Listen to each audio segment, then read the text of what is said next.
Insecure as me. Just relax, baby.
Hello, hello, hello. How's everybody doing? Let me give it a little something to get started here. There you go. How about that? How about that? Thank you, thank you, thank you for joining me. I feel really good.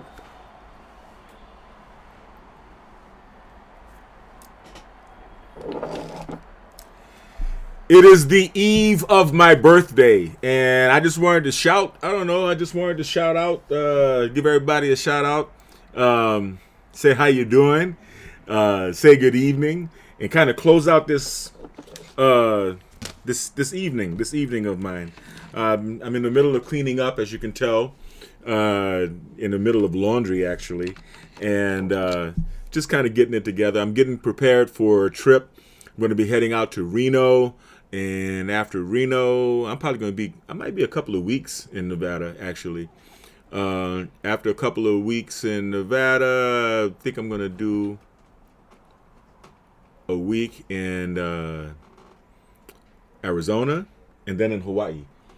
I paused because an earthquake just happened. You can see my cat over here. Let's see, desk left. Nope, I can't do desk left. But yeah, there's look. He's looking out the window.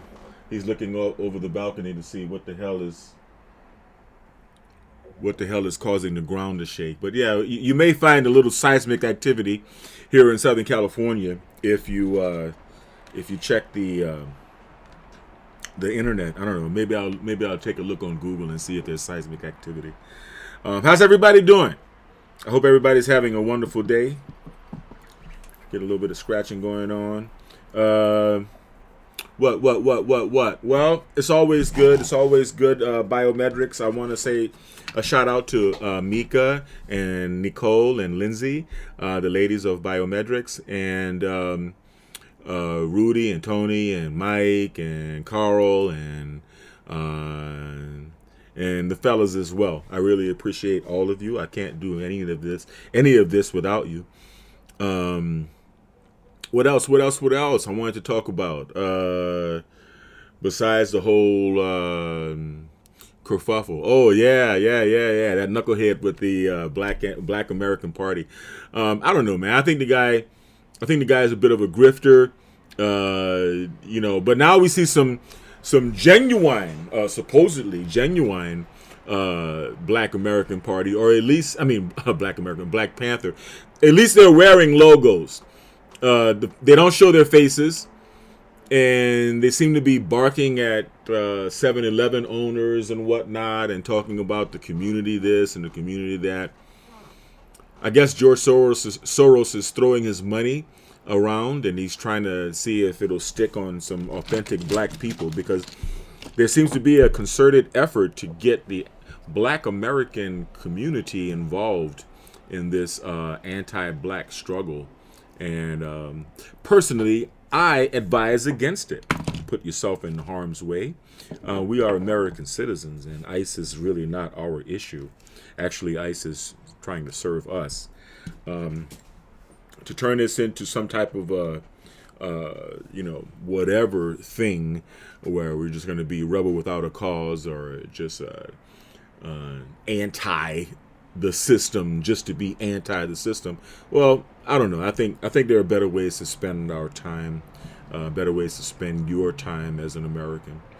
Oh yeah, well, here it is, January. It's the 20th of January. Tomorrow's my birthday. That's right. I'm going to be 41 for the 20th time.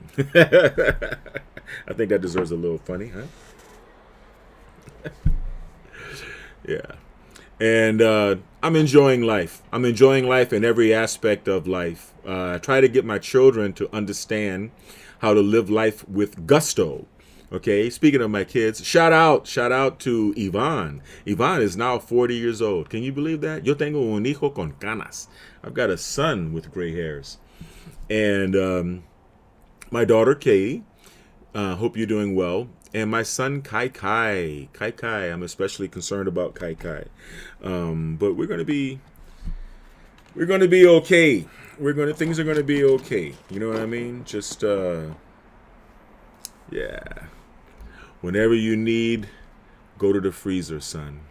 because there's ice, ice, baby. Doom, doom, doom, doom, doom, doom. Doom, doom, doom, doom, doom, doom, doom. Well, I ain't gonna say no more about that. Let's see. All right, so today I'm just clowning. I wanted to talk about. Let me see. I wanted to talk about there are 3 basic speeches that I give when people come to me for neurofeedback training. If you want to find out about my neurofeedback training, I suggest you go to biomedrxneurofeedback.com. All right, BIOMEDRXNEUROFEEDBACK.com. CaliforniaNeurofeedbackCenters.com. CaliforniaBrainTrainers.com. And my favorite, Neurofux. NEUROFUX.com. These are the many different approaches that I apply to neurohacking and consciousness hacking. Yes, the brain is my thing. I keep my trusty electroencephalographic amplifier right here on my desk. And I think you guys recall I've made quite a few videos of different neurofeedback sessions. I might actually do a session tonight, but I don't want to overtax my graphics cards because I'm also creating some AI images. I'm always burning AI images.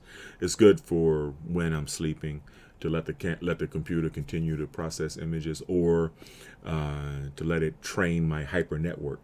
Right? Hypernetwork is a file that you can train, and I've trained my hypernetwork with my own image. That's why you see a lot of pictures that I create, AI pictures that I create with believable pictures of me in them. Right? Training a hypernetwork it's a bit complicated. You got to know what you're doing. But I'm about to embark upon a very, very busy time. So I'm going to be filming, I'm going to be broadcasting, I'm going to be live casting from laptops. In fact, you know what? I think that's the first thing I'm going to do on my birthday tomorrow. These laptops are all charged up. I've got three laptops that I'm working with at the moment. And I think I'm going to do a little bit of work on them and make sure that they're updated. Because, if they're not updated, if they don't have their Windows updates, then when you go to the hotel, if your browser is not up to date, or your version of Windows is not fully up to date, you may not even be able to log on to the hotel's Wi-Fi to update it. And that tends to be kind of a pain. So I do so much work with desktops that I don't think about that.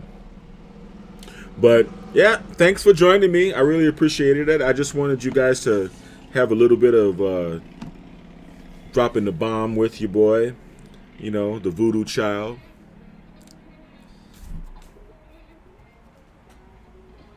I hope people understand, the gist of me using that. I use that also as my ringtone on my phone, because I am the voodoo child. That's right. I'm from New Orleans. Shout out to my family in New Orleans. Shout out to all of you. I think Toya, my cousin Toya. I think my cousin Toya just had a birthday, and Taniko. I think Taniko's birthday is near mine as well. Either right before or right after, or something like that. Shout out to Nico. Me and Nico go way back. We all go way back. We go back to our mamas, who are sisters. All right. Shout out Elbert. Shout out Leilani. Shout out everybody. Bobby. Shout out. Walter Fred. Vina Vinoka. Everybody. My grandmother had 13 children. and they all had kids. That was my mom's generation, and then we have a lot of kids. And now, when I go to the Blessed Barnes family reunion, I don't know the names of more than half of the people there. And I think it's a wonderful thing. I think it's wonderful when you have a big family. A big family is a blessing. Shout out to the Barnes family in New Orleans. Dom DeMarco. And the Lockett family. You know what I mean? Right there. Everybody knows what time it is. I sent a message to my brother, Sean. Shout out to my brother, Sean. Sean, how you doing, man? We're going to break a little glass in your honor. Actually, let's do a little funky funk.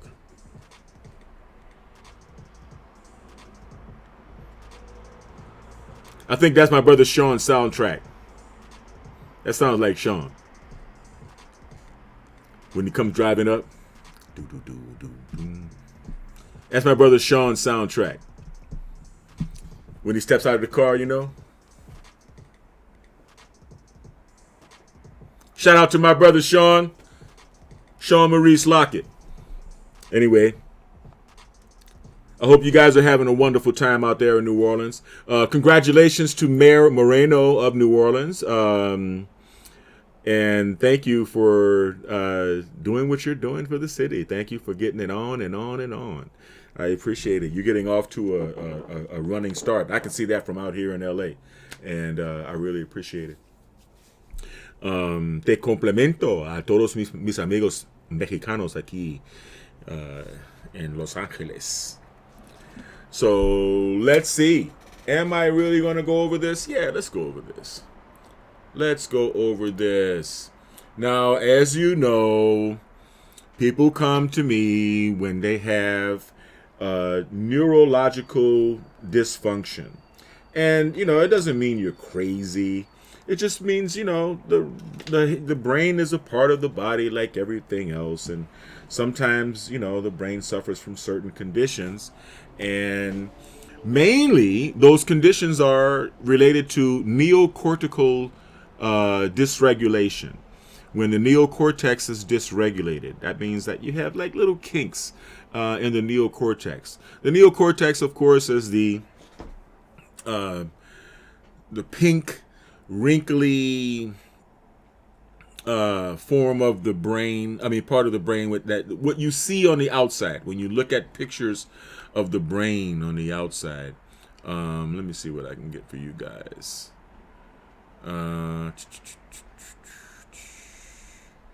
We got cameras, we got mics, we got commercials. I could have sworn I had map of consciousness. It was on another. I'll get it. Anyway, you know what the brain looks like, the neocortex. Okay? Neocortex on the outside of the brain. Sometimes, as a result of feeling intense emotions, we get little knots and kinks. We get little failures to circulate in the neocortex. Now, of course, the neocortex is divided. First of all, the brain is divided into two hemispheres, the left and the right. And people have theories about left brain and right brain activities. And for the most part, that's true, right? The left brain handles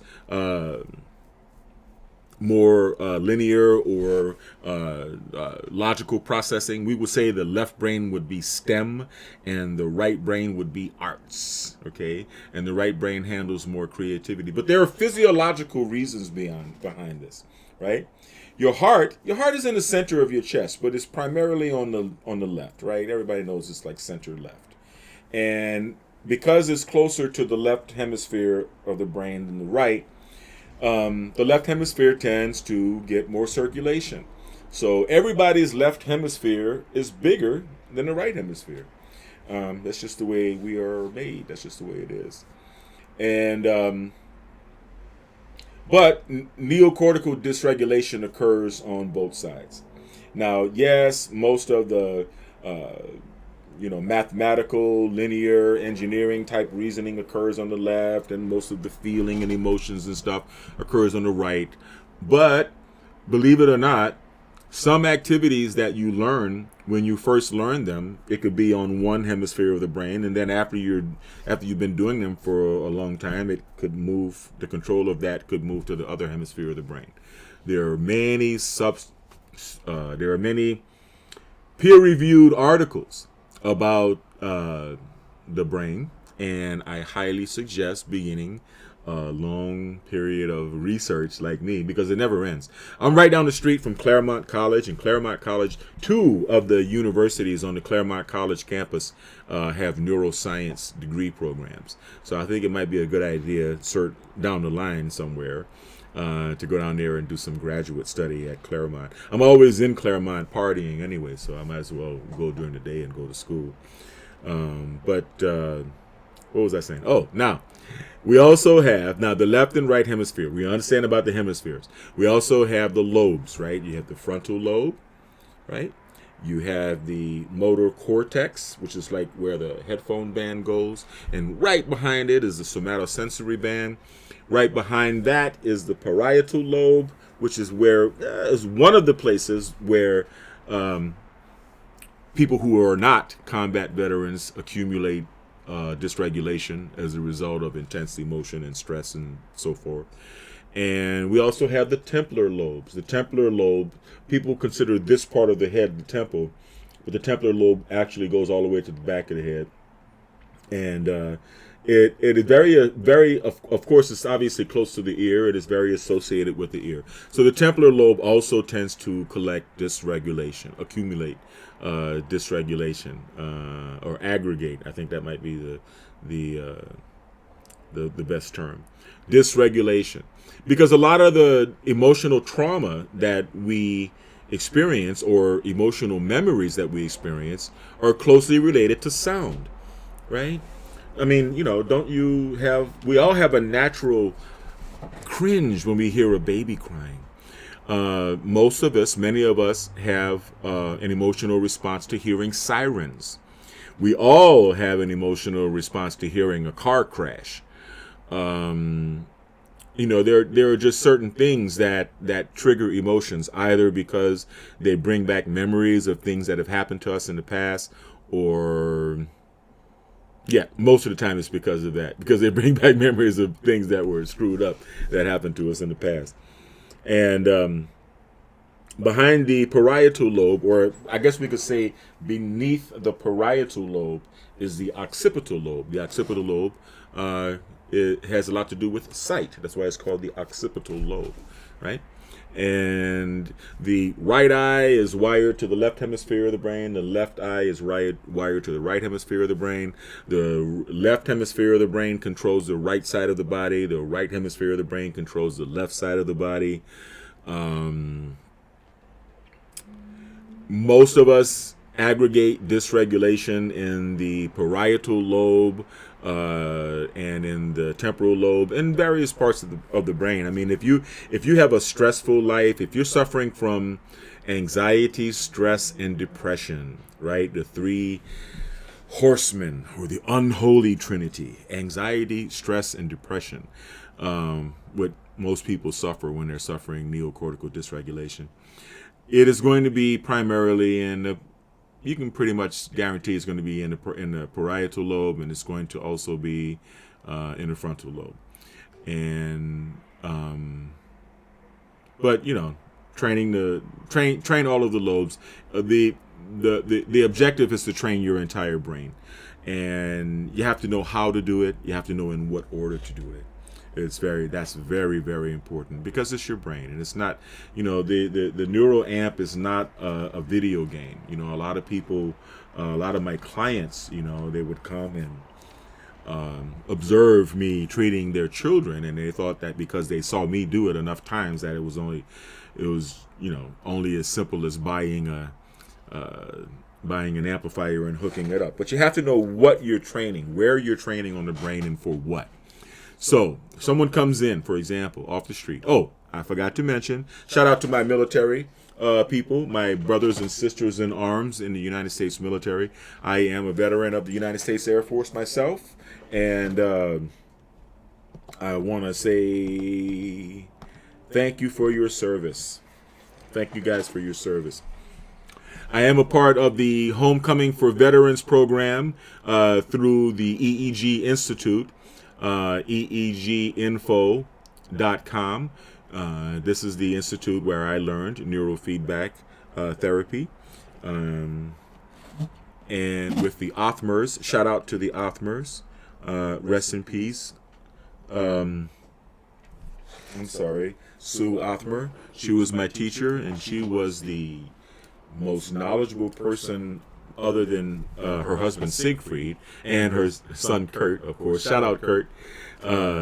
In the field of neurofeedback, and they're still going strong. Thank you for training and teaching me, and thank you for teaching so many other neurofeedback clinicians. And if you want to try neurofeedback yourself, and you're not in Southern California, well, even if you were, my shop is closed right now, but if you were looking for neurofeedback therapy in anywhere in the country or anywhere in the world, I suggest you go to eeginfo.com and look at their directory. You're going to find a directory of therapists that they have trained, and you can find them.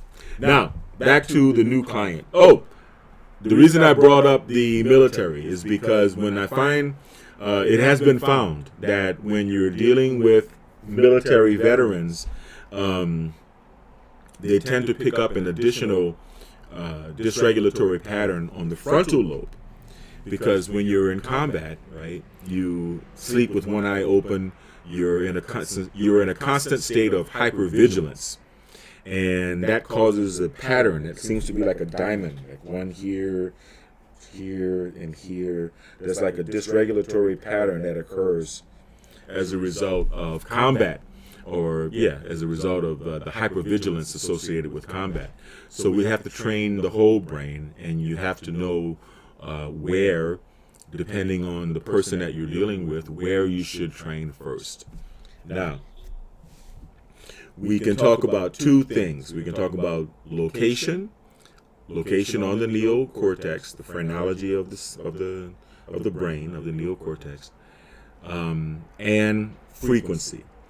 So let's just say we're starting off with infralow neurofeedback. Infralow neurofeedback is feedback that encourages the brain to oscillate at a frequency of 0.05 hertz. That's slower than the rotation of the sun over the flat plane of the earth. And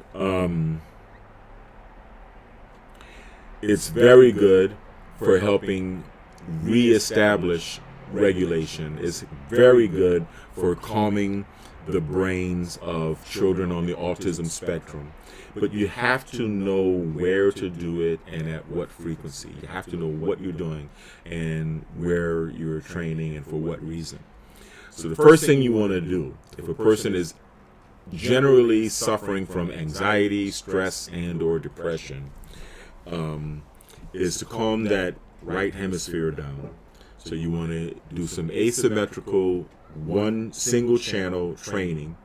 I like to start with T4, P4, T4, then temporal lobe, area number 4, and P4, the parietal lobe, area number 4.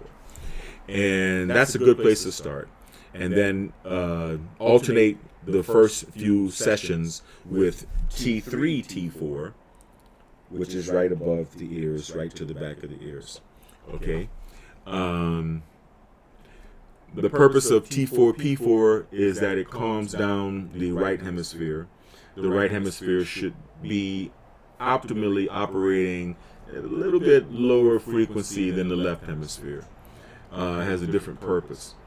And when you have a lot of neocortical dysregulation, you may be stuck with a primary operating frequency that is above alpha. That's like beta or high beta.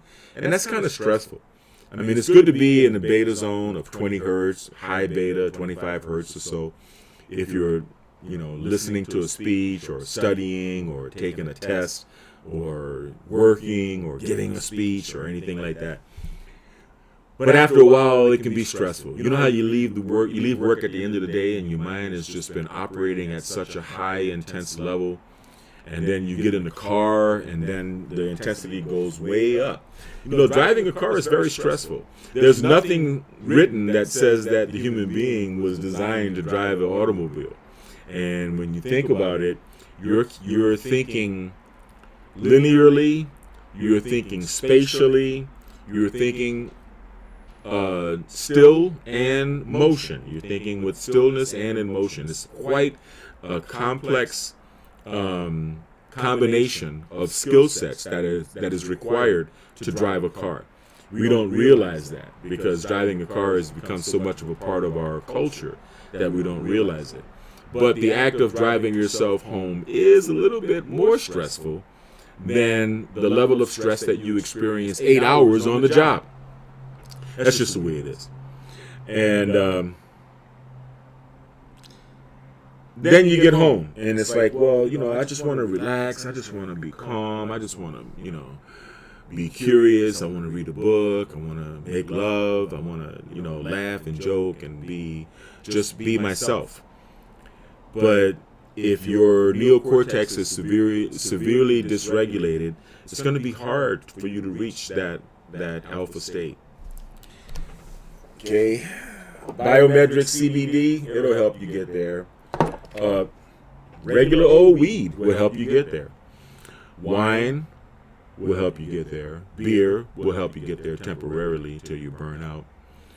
And but not all drugs and not all alcohol, but they will get you that alpha state that you're looking for. It's a shortcut.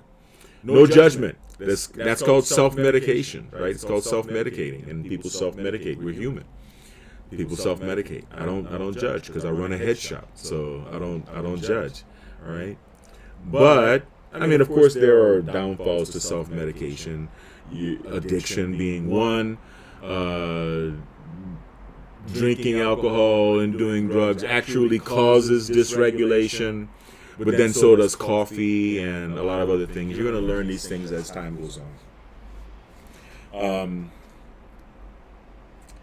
But the reason you want to go back and forth between T4, P4 in the beginning stages with infra-low frequency neurofeedback and T3, T4 is because with T3, T4, you're crossing all three cortices of the brain, including the subcortex and the brain stem.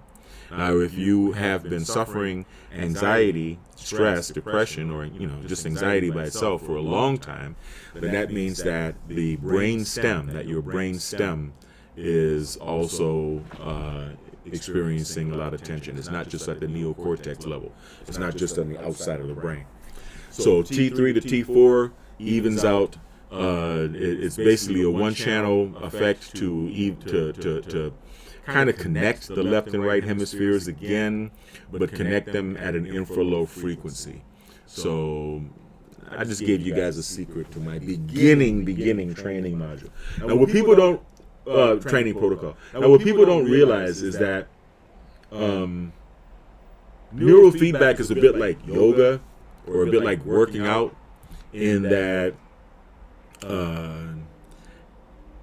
I sell my sessions in blocks of 20, but yeah, you're going to feel a lot better after 30 or 40 or 60. And I can't tell you that you won't, because it's like yoga, right? You can go through a course. I remember years ago I was on the television show Exhale. Steve Ross is a yoga guy. His television show Exhale. And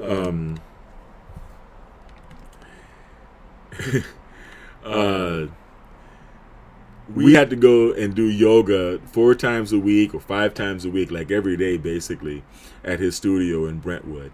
And I got into the best shape of my life. I was just doing yoga back to back. I felt really great. I recuperated, and I got really strong.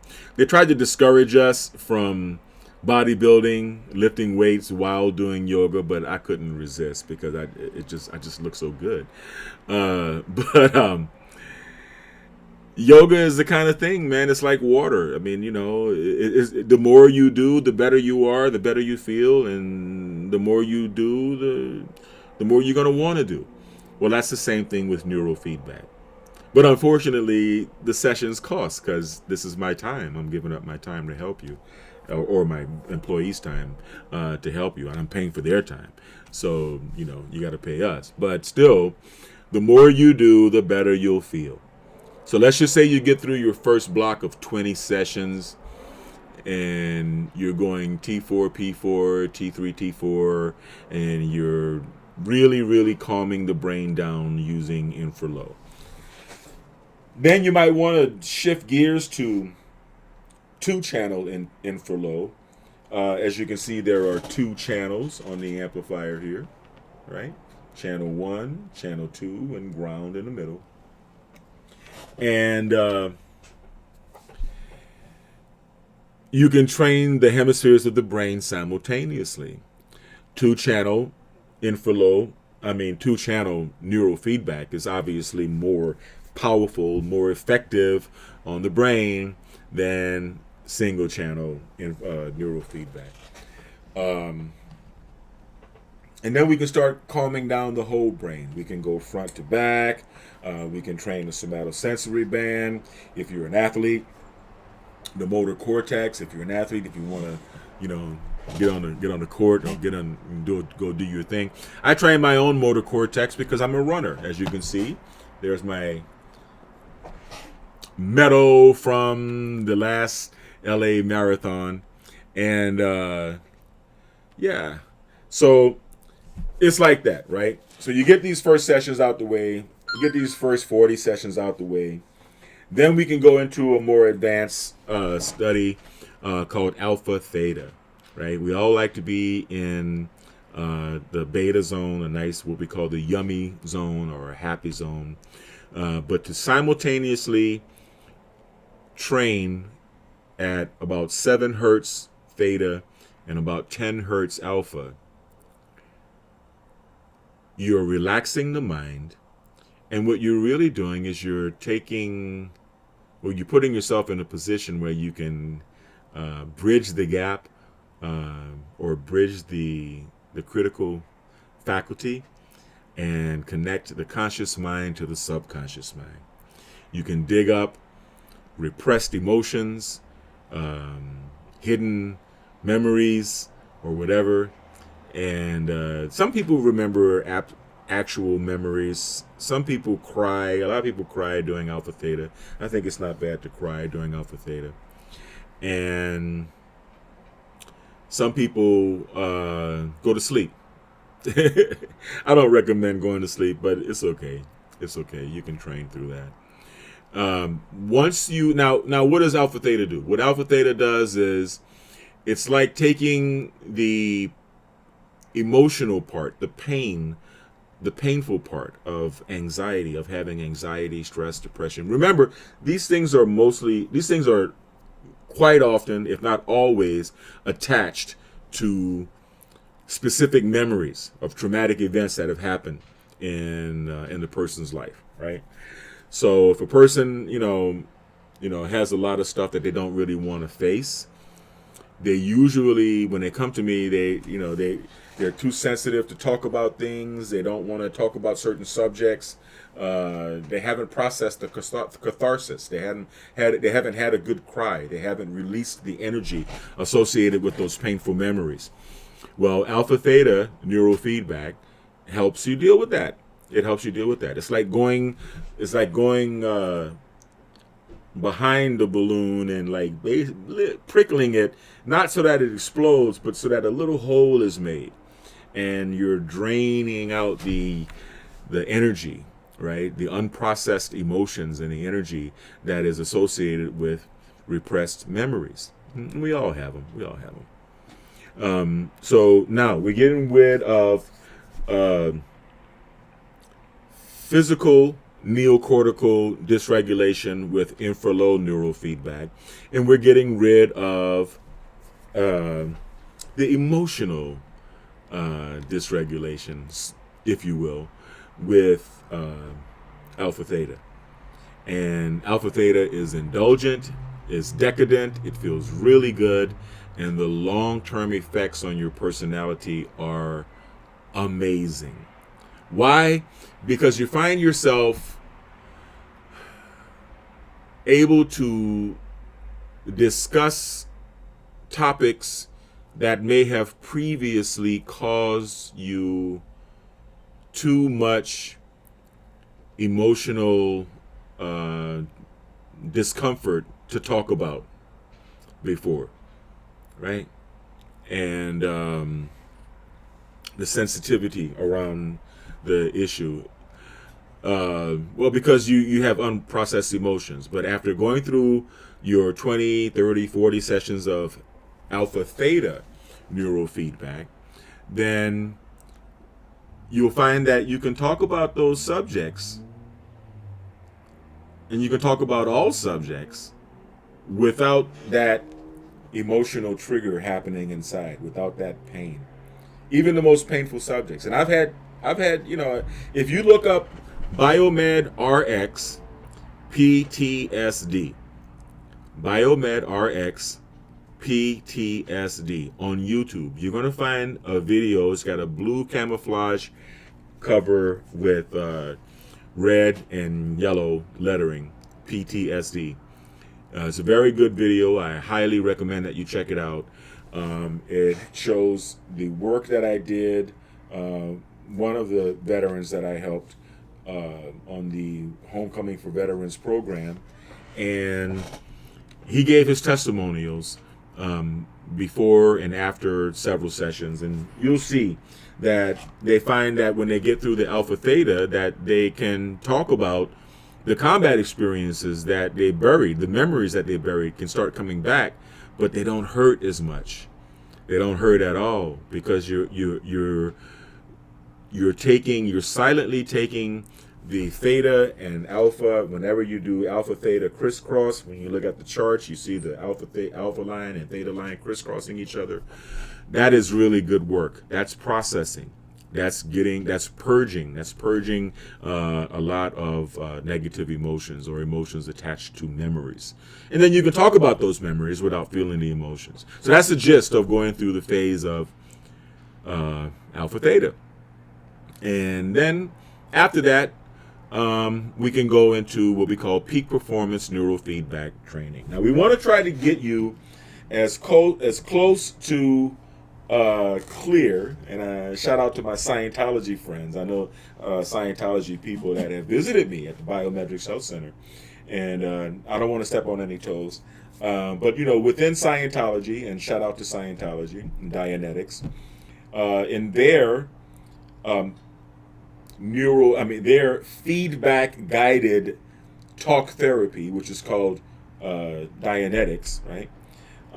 They're taking a similar approach, except they call I think they call them engrams. I think they call the negative memories that affect your behavior as engrams. But either way, I don't know. I guess talk therapy with the assistance of an e-meter, which is basically measuring galvanic skin response, right? Your skin gets a little bit moist when you remember something that was painful. Not when you're feeling pain.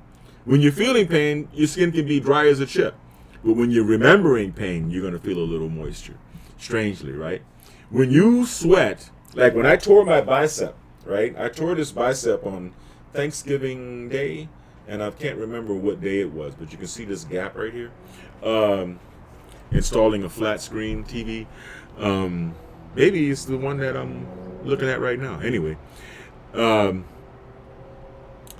that hurt. It hurt so bad that I sweated. That was one of the most painful things I'd ever experienced. And when you sweat through actual pain, live pain that you're feeling at that time, then that means that the next thing you're about to do is pass out. That's how much it fucking, excuse my language, that's how much it hurt. But the memory of pain, the sheer memory of pain, does bring a little bit of moisture to the skin.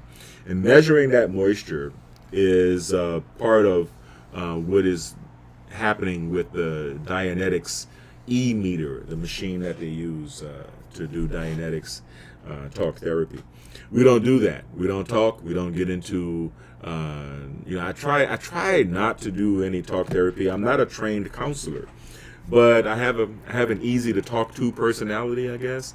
And when you're going through the work of helping someone get rid of the dysregulation in their own neocortex and reach a state of wholeness, it's kind of hard for them not to share. And like I said, when you're going through alpha theta neural feedback, then it makes it easier to share, because you can start coming in and, they come in and say, yeah, Devin, I was thinking about this and thinking about that. And I remember I used to shed a tear whenever I remembered, my dog dying or my mom or whatever. And now I don't. Now I can talk about it. I'm free. It's like I've processed the 4 stages of grief energetically without having to go through talking and sharing your stuff with a stranger and blah, blah, blah, blah, blah, and digging up shit and going home and arguing with your mama and all this other kind of stuff. You can do it electronically. Let's put it that way. You can do it electronically. And I really feel glad and I feel proud to have helped a lot of people with a lot of emotional pain. Now, back to synchrony, or the forward to synchrony. Let's just say we get to the point where you are no longer affected by anxiety, stress, and depression, and you are healed. You are a healthy person. Now, of course, you can stop your training at that time, right? But if you go forward, you can get into synchrony neurofeedback, where basically you're simply synchronizing the left and right hemispheres of the brain with each other to work together. Most of the time that doesn't happen. Most of our brains don't work like that. But when you do train your brain for a whole brain approach, it improves your focus, your concentration, your ability to operate at any frequency. So you wake up better, you operate better when you're awake. When it's time to get focused and sharp, you get focused and sharp. If you smoke a joint, you master your high. Seriously, it does actually work that way. Wow, I mean, you can study, you can read, you can drive for a long time without feeling the same sense of fatigue. Your focus, your stamina, your mental clarity. Man, you feel like you can take on the world. Yep. And it works, man. It works. Now, when you're dealing with synchrony, once again, when you're dealing with all neurofeedback, there are many conversations to be had about physically where you train on the neocortex, and there are even more conversations about what frequency you train at, because everyone's trying to accomplish different things. I've had golfers come to me to improve their golf game. I've had pilots come to me, fighter pilots, come to me to improve their reflexes, their sharpness of mind. I've had couples come to me. I have a protocol within which I would hook the one channel of either the channel 1 or channel 2 of the neural amp to the wife, and the other channel to the husband, and I will split the ground and attach it to both of them, and I'll train them together, and that's called the honeymoon protocol. And you would not believe how amazing that experience is for couples. It's a great date night idea to come in and sit down and watch a movie together, and while you're watching the movie together, you're actually training your brains to be at the same vibe. And I've had customers leave my shop finishing each other's sentences. So I feel very glad to have been able to enhance the quality of these relationships. But you can do many things, man. I mean, you can stay at your yummy zone. You can, train yourself at 10 hertz, 12 hertz, which is really good. And the more you do it, then the more you're able to train. I find in my man Dave Seaver at Mind Alive, shout out Dave Seaver up in Canada, has also found that if you and Siegfried Othmer, shout out to Siegfried and Kurt, that if you train a certain frequency, then the frequencies below there are easy to master. So I train personally at 50 hertz. That's the highest frequency that the software offers, and I love it. But it takes a long, and I mean long time before you can get up to that frequency, okay? You don't want to train at too high of a frequency. You can cause yourself constipation. There's a lot of different things that you can cause. You don't want to go through that. But if you can gradually get yourself up to, a neural hacking frequency, then I highly suggest that you do. Now, the frequencies that we're talking about here, we're just talking about brain frequencies. We're not talking about vibration. I want to be very clear about that. So let's take out the brain frequency. Where is it? Map of consciousness. No, that's a map of consciousness. Where is my brain?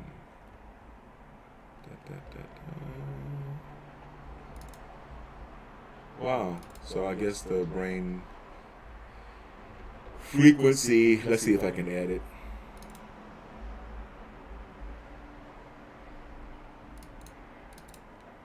Let's see if I can add this image.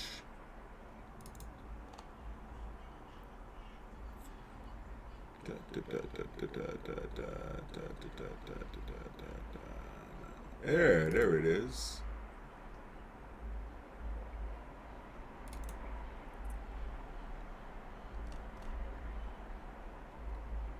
Oh, well. That wasn't what I was looking for. But anyway, you guys have seen that chart many times. You understand that 0 to 5 hertz is delta. That's when you're sleeping. That's the frequency bandwidth that's primary in your neocortex when you are asleep. You don't want to do that.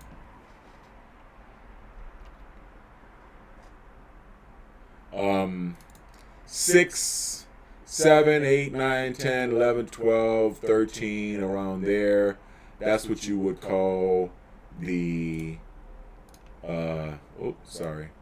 that will be the theta zone, okay? This is the neocortex that you see right here, right? And above theta is associated with REM sleep, with light sleep, okay? Hypnosis, all right? The state that you're trying to get your patient into, your client into during hypnotherapy is the alpha theta state, and which means that you're trying to bypass the critical faculty so that you can get right into the subconscious, the alpha theta state, okay? And where was I going with this? And basically, when you get through that frequency above theta, right, then you get into alpha. Alpha is pretty much where we are when we are relaxed and awake, right? It's when you wake up. That's what you're supposed to be at, right?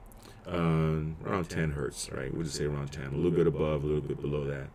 When you get to 20 hertz, now you're getting to beta. The beta frequency band is associated with the level of neocortical arousal that you're experiencing at the time that you're listening to a speech. Like right now, you're listening to me. If you're listening to me on this video, then your brain is probably operating in beta mode, right? 25 hertz and above, 25 to 30, we consider that high beta. High beta is basically the brain state that you're at when you are solving a math problem, when you're actually computing, when you're actually thinking. Above 30 hertz is gamma. The gamma frequency zone, and that can go up to 100 hertz, but I train at 50 hertz. I train in high gamma. The gamma zone is the unifying frequency. That's the frequency that is associated with problem solving and conflict resolution and all kind of beautiful things. So when you have a well-rested brain and you are training with gamma synchrony, trust me, then you are able to master the flow state, or what we call the zone, right? You know how you hear about athletes talking about, I was in the zone, man, I was this, I was that, I was in the zone, right? Yeah, that's the flow state. That is the state that very experienced yoga, gurus and meditators reach, but it takes a long time to do, right? There's a very good synchrony neurofeedback video that's done by my instructor, Sue Othmer, et al., and Siegfried, where they traveled and they worked with some Buddhist monks, and just watch the video, okay? Watch the video, because it's important to get the feedback from lifelong meditators about the effects of neurofeedback and how it compares to serious, intense meditation done by a professional, right? I mean, you would consider a monk, right, to be a professional at meditation, at least, right, at the very least. So, there you have it. We start with alpha theta. We then move into, we start with infralow. We then move into alpha theta. Then we get into gamma, right? So we get rid of the neocortical dysregulation. We get rid of the emotional junk as much as we can. And then we move forward to training the brain for peak performance. Now, we're not only talking about frequency, we're also talking about where you're training, location on the brain. That's another long-ass video, or a series of long videos. And I don't really have the time. I'm about to crash right now. It's 8:44. I'm about to crash right now. But that's where we get started. Okay, thank you for watching. Now, I'm going to show you these charts just a little bit, because the charts, we're going to get into the charts tomorrow on my birthday. We're going to get into the charts. We already went through all of the frequencies without me showing you the chart of the neurofeedback frequencies. Okay, now we're getting into vibrational frequencies. Okay, and I'm going to give you a little preview here, right? So this is what we're going to look at tomorrow, right? This is not the frequency that we're talking about when we're talking about neurofeedback. That's not what we're talking about. This is not that, okay? There we go. This is not that. This is your vibration. Where are you? Where are you at? Where are you? What is your vibration as a human being? And you know what? That brings me to another subject. One of the challenges of dealing with the brain and the issues of the brain is that when a person goes beyond a certain threshold, their dysregulation causes serious changes in their personality and in their character as well. But when my clients come in off the street, I don't know them, so I don't know what kind of character they're dealing with to begin with, right? I don't know their parents.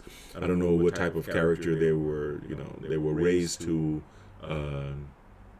have in their home, in their family, in their culture. However, when you go to 12-step meetings, Alcoholics Anonymous or Drug Addicts Anonymous or Sex Addicts Anonymous, not that I would know about any of those, but when you go to the 12-step programs, people are bringing their crap out, right? They're bringing their crap out to the surface.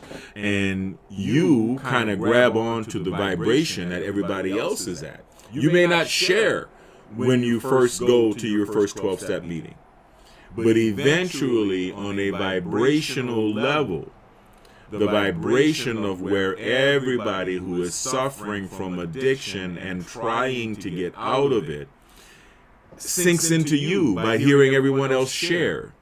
And then eventually you want to share. And it's a wonderful thing. And then you share. But the stories that they share are often stories about how their character was negatively disaffected by their addiction. Right? Oh, I stole from this person and I did that and I hurt this person and I robbed that person and I slapped that person and I had this argument and I lost my job and people don't trust me anymore and whatever. That does happen. That does happen. And that too, right, will be resolved when you resolve the neocortical dysregulation and the emotional dysregulation. That will solve itself in time with work. But in the meantime, Devin, as the practitioner, I am still dealing with someone who is in a miserable state, and they don't know that I know that they're in a miserable state because they don't know that I know because they don't have an understanding or appreciation for the experience that I have, the knowledge, the training, the education, and the experience that I have, and how I know my way around the human brain, right? And so they think they can gaslight me, they think they can lie to me, they think they can play games, or they think that I am at their level emotionally, and I'm not. I don't lord my own level of having my shit together over my clients. I just don't do that. I just don't do that, right? I mean, I think it should be self-evident by dealing with me. But sometimes it can be challenging, man. Even with veterans, man. Even with veterans. Sometimes it can be challenging because, when the person is severely dysregulated, they could have a short temper. They could be a klepto. I mean, there's a lot of things you don't know. It's the brain, man. It's the brain. It's the brain. And so, working through it, I don't mind doing that. It does take time, right? You have to do your sessions in close interval. You have to do a lot of sessions. You got to do your sessions in bulk boxes of 20. But the point I'm trying to make is that the character of the client could be disappointing in the process. I'll just put it that way. That's a until they get better. And being a healed person, you want, once you become healed, then you have patience, right? You start to become more of a compassionate and patient person. So, you can see your clients with love and understand, hey, I was where you are, just stick with it.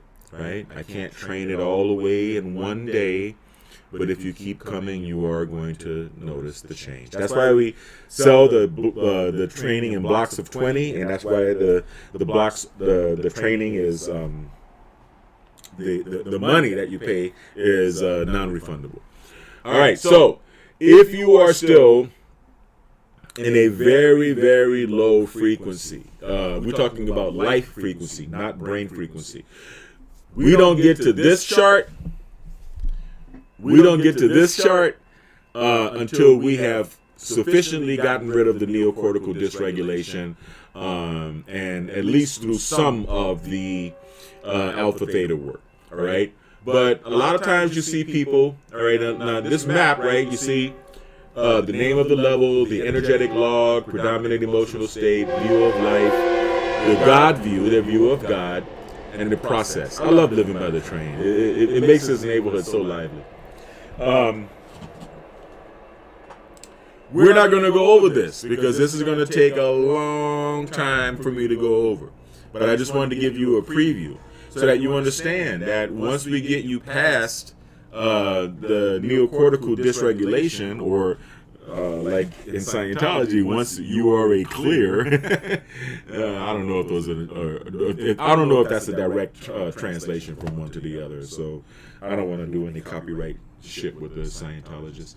But anyway, when a person is here in the survival paradigm below that red line right there, right? Man, it's kind of hard to deal with them, man, because that's when you have the dark triads. That's when you have narcissistic, Machiavellian psychopaths. And you know, look at the names of the levels: pride, anger, desire, fear, grief, apathy, guilt, shame, right? And you feel a lot of that. And I've known people that have been there, and I try to let them know that there are higher planes and we can climb up, and it will be fun getting there. It is possible. It will be fun getting there, but it's going to take work, okay? Anyway, I don't want to keep going. You can see, I'm sure you can freeze the video, all right? You can freeze the video. You can check it out. You can look for the map of consciousness on the web. And I've got another one which is just like it, which illustrates the different vibrations in a very beautiful way. I really like this one, right? You see? Same thing, right? I like to say up here, peace, joy, and enlightenment, right? Because I like to think and come up with ideas. I like to create businesses and whatnot. I like using that energy. And enlightenment, peace, joy, love, reason, acceptance, and willingness. I would say above acceptance, reason, love, joy, peace, enlightenment. And there are ways to get there. There are ways to get there. That's all I wanted to say. So I guess I just wrapped up the first one and a half. The first 1.5 speeches, the first 1.5 talks that I have with my clients when they come to me for neurofeedback, right? The first 1.5 speeches. Tomorrow I'll do the other half. Tomorrow I'll do the other half in the morning while I'm doing neurofeedback. Yeah, I'm going to get up and do a neurofeedback session on myself. It's been a minute. And I don't want to do it right now because I'm already tired. I'm going to bed. But I want to thank you guys for watching me. The apps are growing. I appreciate it. I like to show you guys the commercials, but I'll show them to you on the way out when I'm shutting down. Yeah, not quite sure why I have that wave there. I'm gonna get that one, yeah, off of there. All right. So let's see. Maybe I can let you guys see at least the job site route video, one of them instead of all 4 of them, before we go. A word from our sponsor. Food trucks bring life to city streets and satisfy cravings wherever they go. But managing a food truck's route, staying connected with customers, and securing consistent parking can be a challenge. That's where JobSite Route comes in, the ultimate solution for food truck management. At JobSite Route, we've developed cutting-edge web and mobile apps that work together to optimize your food truck's journey. With the Food Truckers app, you get a GPS-enabled tool that maps out logical, efficient routes to construction job sites and recalculates as new locations are added or removed. But that's not all. The app empowers food trucks to receive pre-orders from both construction site patrons and regular street diners, process payments seamlessly, schedule estimated arrival times, and communicate directly with contractors, diners, and even other food trucks. For contractors, the JobSite Route app is a game changer. They can view the live GPS locations and route schedules of all food trucks, pre-order meals for their team, request specific arrival times to keep their crew well-fed and productive. With the web interface, contractors can easily manage their profiles, update payment information, and even organize catering events with food trucks.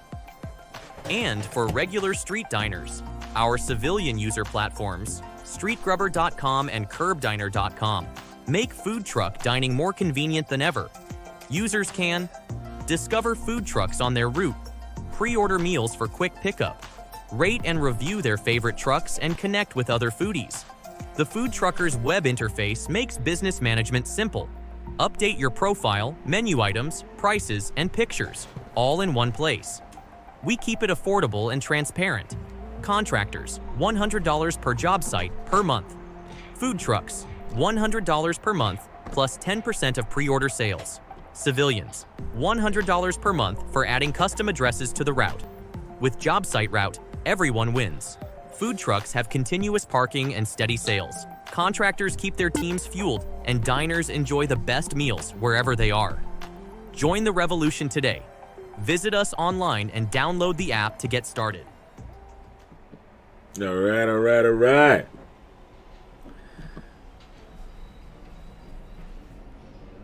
I like messing around with the music. Actually, you know what? Let's go to something funkier. So anyway, I'm getting ready for my birthday. I'm going to go get some rest. I want to thank all of you guys, especially the people who know me and love me enough.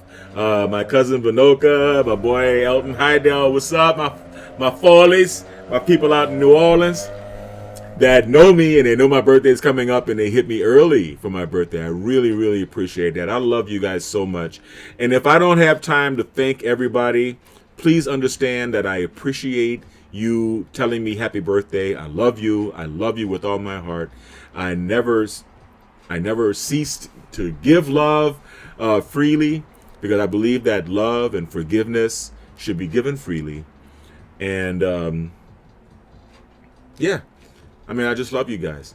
You know, you guys bring a great sense of purpose to my life, you know? Yeah. And those are the things that we contemplate on our birthday, right? Having a good quality of life, self-efficacy, and self-worth, the combination of which is essential for self-esteem. So I love you guys. I'm going to bust another commercial because, you know, I have another app. It's called Labor Dia. So please hold on. I'm not going to let you guys go just yet. It's not 9 o'clock yet. Another word from our sponsors. In the dynamic world of construction, where timelines are tight and projects demand agility, having reliable and efficient labor at your disposal is critical. Enter Labor Dia, the ultimate app for streamlining your workforce needs. This innovative platform revolutionizes the way contractors connect with skilled day laborers, saving time, reducing hassle, and enhancing productivity on your construction sites. Labor Dia empowers contractors by putting the control in their hands. With just a few taps, you can post the location of your construction site along with the rate you're offering for day labor. Laborers in your area will immediately see your job posting, complete with GPS indicators for easy navigation. This means no more waiting for days to find reliable workers. Labor Dia ensures you're matched with laborers who are ready and eager to work, whether that's right now or at the crack of dawn tomorrow. What sets Labor Dia apart is its seamless integration of technology to simplify your operations. The app's payment system, featuring PayPal and Zelle, eliminates the need for cumbersome cash transactions. Pay your workers directly and securely through the app, saving time and ensuring transparency. Plus, with Labor Dia's mutual rating system, you can build a network of trusted laborers. Rate workers based on their punctuality, skills, and professionalism, and gain valuable insights from laborers who rate your job postings and site conditions. This feedback loop fosters accountability and trust on both sides, creating a stronger and more reliable workforce ecosystem. Safety and compliance are at the forefront of Labor Dia's design. By offering tools for verifying worker profiles and guidance on labor laws, the app helps you maintain legal and ethical standards on every project. Additionally, features like geofencing ensure precise location tracking, so you know your team is where they need to be, when they need to be there. Labor Dia doesn't just make your job easier, it helps you run your business smarter. Use the app to track payment history, analyze labor costs, and optimize your hiring strategy based on real-time demand insights. Whether you're managing a small renovation or overseeing a large-scale development, Labor Dia provides the flexibility to scale your workforce up or down with ease. In today's competitive construction industry, staying ahead means embracing tools that simplify and enhance your operations. Labor Dia is not just an app. It's a strategic partner that empowers you to focus on what you do best: building. Don't let labor shortages or inefficiencies slow you down. Join Labor Dia today and experience a smarter, faster, and more reliable way to manage your workforce. With Labor Dia, the future of construction staffing is in your hands. All right. Yes. So, yes, this is a very happy birthday for me. And here's Neon. He's very camera shy. You know, I never knew a cat would be camera shy. Or how would he even know what the camera's pointing at, right? But he doesn't like his face to be seen on camera. Whenever the camera comes back on, he like turns away. He's like, "Oh, I like you to pet me, but I don't want to be on camera. I'm shy." This is Neon Skireel. He was named by my son Kai, Neon, and then we gave him two names because he answers to Neon and he answers to Skireel, and he's the best orange tabby in the world, right, Neon? Look at his tail wagging. He loves sitting on top of my head. Neon. Have fun, Neon. So thank you guys for watching me. I was going to do a neural feedback session, but I'm really not. I'm going to play with Neon a little bit and maybe watch some more YouTube and go to sleep. As always, you know, I want you guys, well, let's see, what kind of music we want to play for this one here.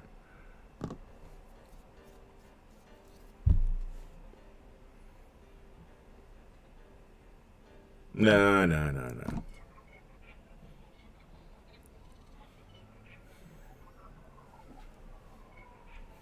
That's some ill, sick shit.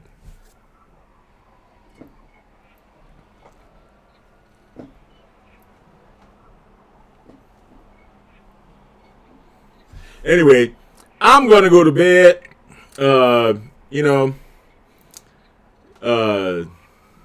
and enjoy the rest of my birthday eve. I want everybody to stay kind, because, you know, kind is not only the new sexy, kind is the only sexy. I want you to stay blessed, and I want you to stay healthy. And if you can't do that,